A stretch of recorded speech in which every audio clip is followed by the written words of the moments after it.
Hi, this is Father Bill. I'm a friend of Dr. Bob's here in Austin. Welcome to our series on the 12 steps and what is it that the pioneers may have to contribute to a better understanding of these. And today we're on step 2. And I got to tell you, I wasted, I think, in retrospect, an awful lot of time on this step. And I think Dr. Bob would be happy with us in our attempts to keep it pretty simple, because it was very simple back in the beginning. I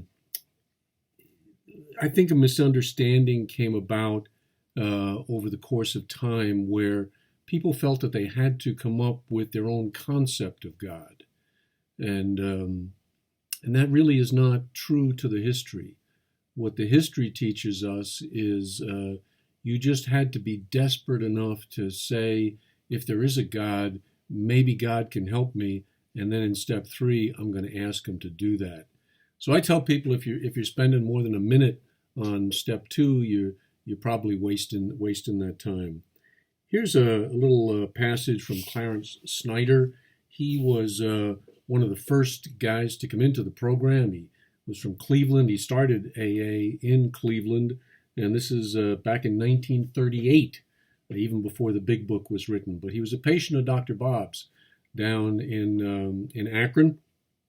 And his family had sent him down there, kind of a last gasp hope that Bob might be able to do something for him. He had to convince Dr. Bob that he was serious about this thing. Otherwise, Bob wasn't going to fool with him. And here's Clarence in his own words saying that. He said, I was down to 135 pounds, no job, no clothes, and no money. I didn't know how much more ready I could be. Still, I had to convince them that I was ready. And when he was ready, Dr. Bob came around to his room and had a talk with him that we would look at today as taking step 2. And I want to read Clarence in his own words describing what this process was like.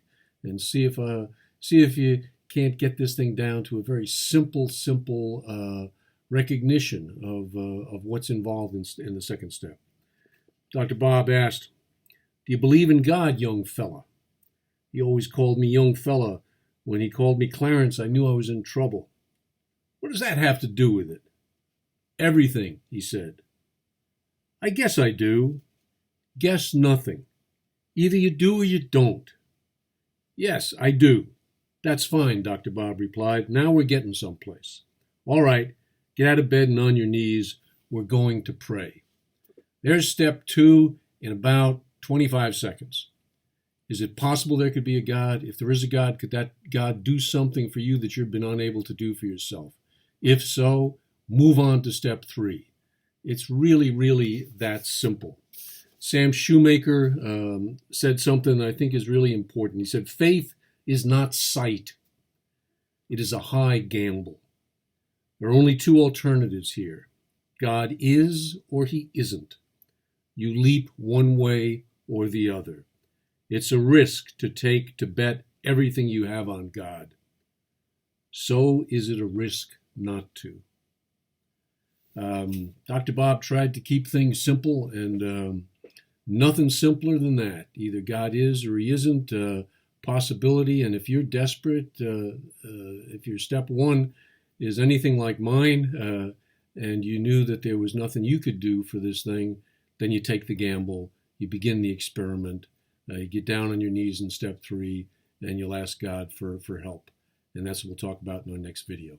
So I hope this thing is helpful. Again, we have a little link to it where you can get some more information and some questions that hopefully bring this thing to life.